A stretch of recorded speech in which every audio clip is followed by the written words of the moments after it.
Alors bonjour tout le monde. Aujourd'hui, je vous ai préparé une petite vidéo sur les identificateurs de frigorigènes, donc avec l'arrivée de la saison estivale qui est à nos portes et les travaux d'air climatisé, là, des systèmes d'air climatisé qui vont commencer incessamment dans vos ateliers si ce n'est pas déjà commencé pour certains d'entre vous. Donc, selon la loi, comme vous le savez, depuis 2007, il est obligatoire d'identifier le type de frigorigène qu'on a dans le système avant de procéder à des travaux. Et vous allez voir que ce n'est pas juste une question de prix quand il vient le temps de choisir un appareil pour faire cette étape-là importante des travaux, qui, soit dit en passant, est super importante. Vous allez comprendre pourquoi dans quelques secondes, là, avec la quantité de produits qui existent sur le marché. La première chose, il faut savoir que selon le règlement sur les allocarbures au Québec, il existe donc dans la loi un article qui mentionne, comme vous le voyez ici, là, préalablement, donc la nature de l'allocarbure doit être identifiée à l'aide d'un appareil conçu à cette fin. Alors, on a l'obligation, c'est plus une option. On doit identifier l'allocarbure. Un allocarbure, c'est un frigorigène ou du fréon communément appelé, là. Il y en existe une panoplie d'allocarbures sur le marché. Donc, les principaux qu'on utilise dans nos véhicules pour notre part sont le R134A et le R1234YF, là, qui est nouveau sur le marché, là, qui remplace le R134A. On verra ça aussi, là, j'ai des petites choses là-dessus. Donc, on n'a pas le choix. On doit identifier le type d'allocarbure avant de débuter les travaux, puisque également, il faut l'inscrire on se doit de faire un registre de travaux quand on fait des travaux d'air climatisé, toujours selon la loi. C'est des extraits de la loi que je vous montre là, donc l'article 59, qui dit qu'on doit avoir un registre pour chaque intervention qui est faite sur un système d'air climatisé. Et entre autres, comme vous le voyez au point 3, hein, le type d'allocarbure ajouté ou récupéré ainsi que la quantité doit être indiqué sur le registre. Donc, on doit identifier le type d'allocarbure avant de débuter les travaux et on va ajouter le même type dans le véhicule, là, généralement du R134A là, pour la grande majorité des véhicules, et avec la quantité en kilogrammes qu'on va récupérer et ajouter.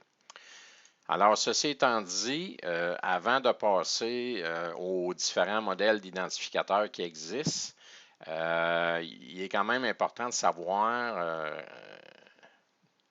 vous devez savoir qu'il existe plusieurs produits disponibles sur le marché. Comme j'expliquais tantôt, ici on parle d'allocarbures. Des allocarbures, ce sont des différents types de réfrigérants qui existent pour différents types d'applications. Les deux principaux types de réfrigérants qu'on utilise dans nos véhicules, que ce soit véhicules légers ou véhicules lourds ou machinerie lourde, bien que véhicules lourds et machinerie lourde, le R1234, donc le nouveau type de gaz n'est pas encore sur le marché, là, mais dans les voitures, c'est déjà fortement utilisé avec plusieurs manufacturiers. Donc, R134A, qui est là depuis plusieurs années, c'est un allocarbure et il est approuvé par les manufacturiers de l'automotive pour être utilisé dans les systèmes d'air climatisé. Pour des raisons environnementales, soit dit en passant, je ne l'ai pas mentionné au début de la vidéo, mais pour faire des travaux sur des systèmes d'air climatisé, vous devez obligatoirement posséder une carte d'allocarbure qui est un certificat émis par le ministère de l'Environnement au Québec. Donc, pour obtenir ce certificat-là, vous devez suivre une formation de 7 heures minimalement. Donc, plusieurs entreprises, dont Camtech Formation ou MacPec offre cette formation-là. On vous invite à communiquer avec nous au besoin. Bref, vous devez posséder une carte d'allocarbure pour faire ces travaux-là. Alors, pour des raisons environnementales, comme je mentionnais précédemment, le R1234YF est un nouveau type de réfrigérant apparu sur le marché peut-être depuis 2 ans environ, qui remplacera éventuellement le R134A graduellement. Il y a plusieurs manufacturiers qui utilisent déjà ce réfrigérant-là qui est moins dommageable pour l'environnement en termes de réchauffement planétaire, tout ça. Le prix actuellement est assez élevé, merci. Ce sont des petites bonbonnes et le prix d'une petite bonbonne de 10 livres et le prix se situe au-delà de 1000 $. Donc actuellement, parce que c'est nouveau.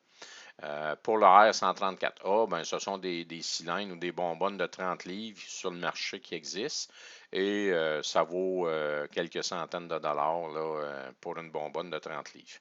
Naturellement, dépendamment de l'équipement que vous avez dans votre atelier, ben, il est possible de recycler l'allocarbure avec votre appareil pour le réutiliser. Ça, ce sont des allocarbures. Donc, il existe des appareils, des identificateurs qui vont permettre d'identifier un ou l'autre ou les deux dans ce cas-là. Par contre, ce qui existe aussi sur le marché, et comme je l'ai indiqué ici, ce sont des produits en vente libre dans les magasins de grande surface que je nommerai pas ici. Mon but étant pas de dénigrer aucun produit ou tout ça. Je fais juste vous expliquer la situation actuellement. Donc, ces produits-là, entre autres le Red Tech et le Duracool, il y en a d'autres aussi également. J'ai pris ces deux-là à titre d'exemple. Donc, ce sont des produits disponibles dans les magasins à grande surface, qui sont des produits en vente libre, qui est totalement légal. Par contre, ces produits-là, ce sont des hydrocarbures, ce ne sont pas des allocarbures. Donc, des hydrocarbures, ça signifie que ce sont des produits hautement inflammables. Dans le cas du RedTech 12A, c'est un produit qui est fabriqué à base d'alcane. Donc, tout ce qui finit par ane est inflammable, propane, alcane, méthane, etc., etc. Et dans le cas du Duracool 12A, si ma mémoire est bonne, le composant principal qui rentre à l'intérieur de ça, c'est du méthyléthylméthane. Donc, c'est une forme de méthane là, qui rentre là-dedans. Mais bref, la spécification technique de ces produits-là est disponible sur leur site via la fiche de sécurité qui est obligatoire. Je vous invite à aller voir ça. Ça se trouve facilement sur Internet et vous allez voir que ces produits-là sont hautement inflammables. Et encore une fois, ce ne sont pas des hydrocarbures, mais ce sont des allocarbures, mais ce sont des hydrocarbures. Oui, ça fonctionne comme réfrigérant. Oui, ça fait la job, comme on dit. Mais c'est très dangereux parce que c'est hautement inflammable. Donc, s'il se produit une fuite à l'intérieur de l'habitacle du véhicule, il y a possibilité de déflagration ou d'explosion. Et si vous récupérez ce type, si par mégarde un client a mis ça dans son système et il en reste partiellement une bonne quantité et que vous identifiez pas préalablement, comme la loi l'exige, le type d'allocarbure avant de faire les travaux. Et s'il y a ce type de produit-là dans le système d'air climatisé, bien, ça fait en sorte que vous allez contaminer votre appareil, puis vous allez contaminer éventuellement d'autres clients. Donc, soyez très vigilants. C'est fortement répandu sur le marché puisque c'est en vente libre. Donc, monsieur, madame, tout le monde peut se procurer ça, alors que pour avoir des allocarbures, ici, je vais être prudent. Pour avoir des allocarbures, donc le R134A, étant donné ses spécifications techniques en termes d'environnement, ça prend une carte d'allocarbure pour se procurer du 134A. Alors que du R1234YF, étant donné sa faible toxicité pour l'environnement, il est en vente libre. Donc, on n'a pas besoin d'avoir une carte d'allocarbure pour s'en procurer. Quelqu'un pourrait acheter ce type de produit-là là, en vente libre. D'ailleurs, c'est vendu en petite quantité, au même titre que des cannes comme ça, là, des petites cannes. Ça se vend. Du R134A en petite canne comme ça, à ma connaissance, ça ne se vend pas. Et ce n'est pas en vente libre parce que ça prend un certificat d'allocarbure pour s'en procurer. Alors, faites attention, ces produits-là sont disponibles et se retrouvent dans les grandes surfaces. Alors, c'est accessible à tout le monde. Un autre exemple, encore une fois, je ne veux pas identifier personne. J'ai tout simplement fait une recherche sur l'Internet, tout ça. Et dans un magasin à grande surface, vous voyez que j'ai tapé le mot réfrigérant comme ressource. Pas comme ressource, mais comme mot-clé. Et Plusieurs résultats me sont apparus.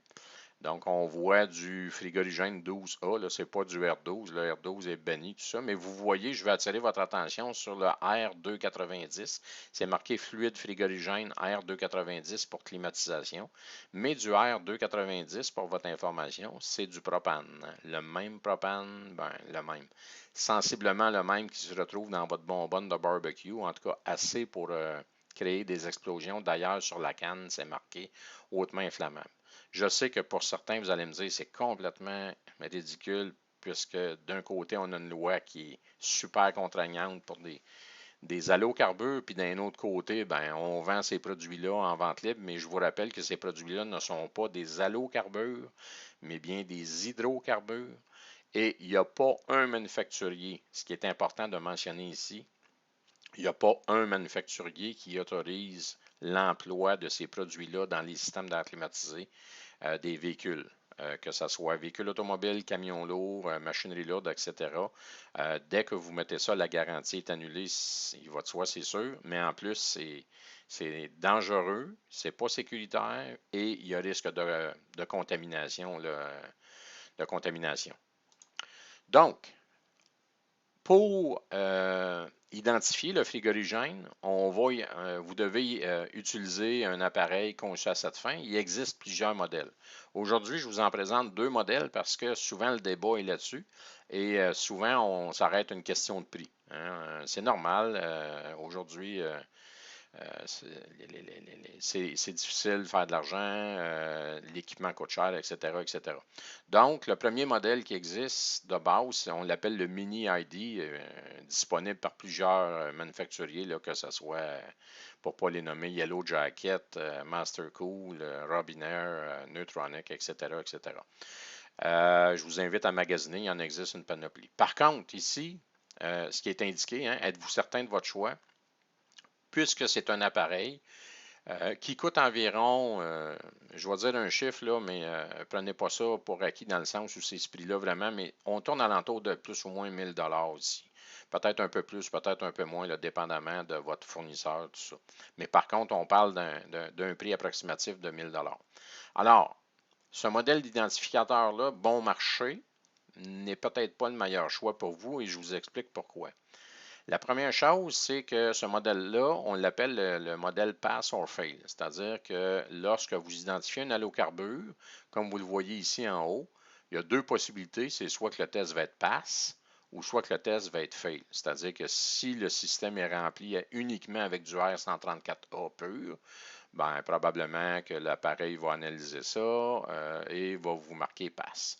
S'il y a d'autres choses dans le système, exemple, les autres produits qu'on a parlé précédemment, ou si un autre frigorigène, ben, le test va marquer la lumière fail va allumer, mais à ce moment-là, vous ne savez pas qu'est-ce qui est dans le système. Tout ce que vous savez, c'est que le test n'est pas réussi. Et là, vous ne devez surtout pas enclencher le processus de récupération de risque de contaminer vos équipements et possiblement d'autres clients. Okay? Cet appareil-là ici, pour chaque appareil, il y a un type de gaz seulement. Donc, l'appareil ne peut pas faire deux gaz ou deux produits différents. Donc, on sait que dans l'automotive aujourd'hui, on fonctionne avec deux gaz, deux allocarbures, le R134A ou le R1234YF. Alors, si vous faites les systèmes d'air climatisé des véhicules sur le marché, vous allez devoir posséder deux appareils. Parce qu'il y en a un qui va être bon pour le R134A et l'autre va être bon pour le R1234YF.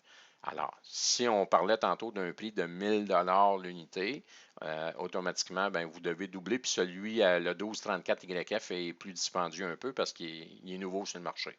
Alors, vous êtes en haut de 2000 pour être capable d'identifier soit le R134A ou le 1234YF. Deuxième, deuxième chose que vous devez savoir là-dessus, ce modèle-là n'indique pas si le système contient des HC ou des hydrocarbures. Hydrocarbures, ben, on parle des produits précédents là, qui sont en vente libre dans les magasins à grande surface, entre autres. Okay? Alors, si vous avez des si le système contient des HC parce que le client a mis ça dedans ou peu importe qui d'autre, La lumière fail va allumer, mais vous ne saurez pas, c'est pas indiqué que votre système contient DHC. Tout ce que ça vous dit, c'est que le test n'est pas concluant. Vous devez arrêter, mais vous faites quoi à partir de là? Puisque dans le registre d'air climatisé, vous devez indiquer ce que vous récupérez. Si vous ne le savez pas, vous ne pouvez pas le faire. Et je ne vous suggère pas de le faire non plus parce qu'encore une fois, vous risquez d'endommager, contaminer vos équipements. Alors, cet appareil-là ne permet pas d'identifier si le système contient des hydrocarbures, ce qui est potentiellement dangereux en termes d'inflammabilité. Autre chose, ça n'indique pas la quantité d'air contenue dans le système. Il y a une lumière ici en bas, c'est marqué Excess Air, mais ça ne vous donne pas la quantité d'air. Ça va vous indiquer s'il y a trop d'air dans le système, mais trop d'air, c'est combien? Bon, il faudra aller lire les spécifications techniques de l'appareil. Là, c'est du 5%, 10%, j'en ai aucune idée. Mais on va vous identifier, on va tout simplement vous dire oui, il y a de l'air dans le système ou il n'y en a pas, mais pas la quantité précise. Ce qui a une incidence majeure. Sachant que quand il y a de l'air dans un système d'air climatisé, donc il y a présence d'humidité, et l'humidité mélangée avec un allocarbure égale acide. Donc, quand il y a de l'humidité dans un système d'air climatisé et qui se mélange avec le R134O ou le R1234YF, ça fait de l'acide et cet acide-là va aller détruire le compresseur, les joints d'étanchéité, la valve d'expansion, etc., etc., les autres pièces aussi. Le condenseur, ça va percer le condenseur, puis on se ramasse avec un système qui fuit après, donc c'est pas très économique. Okay? En autre point aussi avec ce type d'identificateur-là, donc fonctionne avec une alimentation par la batterie. Vous voyez les petites pinces ici. Alors, il faut qu'il soit relié à la batterie du véhicule pour fonctionner. Il n'y a pas de batterie interne, etc. Peut-être pas un problème dans les petits véhicules, mais quand on parle de véhicules lourds, des fois, ben, on est loin des batteries ou il faut rouvrir le compartiment des batteries qui n'est pas évident sur certains véhicules. C'est ça. En tout cas, bref, c'est peut-être pas une grosse, une grosse question pour certains d'entre vous. Pour d'autres, ça peut l'être. Si le résultat du test est fail, comme je vous disais tantôt, si le résultat du test ici est fail, ben vous faites quoi? Vous arrêtez de faire les travaux parce que vous ne pouvez pas poursuivre, vous ne savez pas qu'est-ce qu'il y a dedans. Alors, vous ne pouvez pas continuer le processus de récupération. Je vous le déconseille fortement. Et finalement, ben quoi, vous perdez la job ou si vous décidez de continuer ou poursuivre, ben vous pouvez contaminer vos équipements et les autres clients, à moins que vous ayez un récupérateur universel. Ben à ce moment-là, vous récupérez le contenu puis vous le mettez dans une tank de rebut, là, un waste qu'on appelle dans le jargon. Donc, ça peut fonctionner, mais ça vous prend un équipement de récupération universel. Mais en plus, vous ne savez pas ce que vous récupérez. Vous récupérez peut-être des hydrocarbures. Et ça peut être drôlement dangereux parce que s'il y a une fuite aussi dans votre atelier, puis il y a une source d'ignition à proximité, ben, en tout cas, s'il y a une fuite, vous allez la trouver rapidement, je vous le garantis. Je ne vous le suggère pas.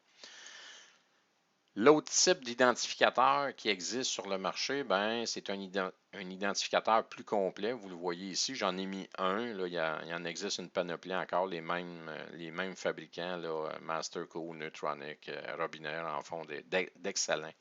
Je ne suis pas en train de vanter un produit plus que l'autre, je vais juste vous parler des différents modèles qui existent sur le marché.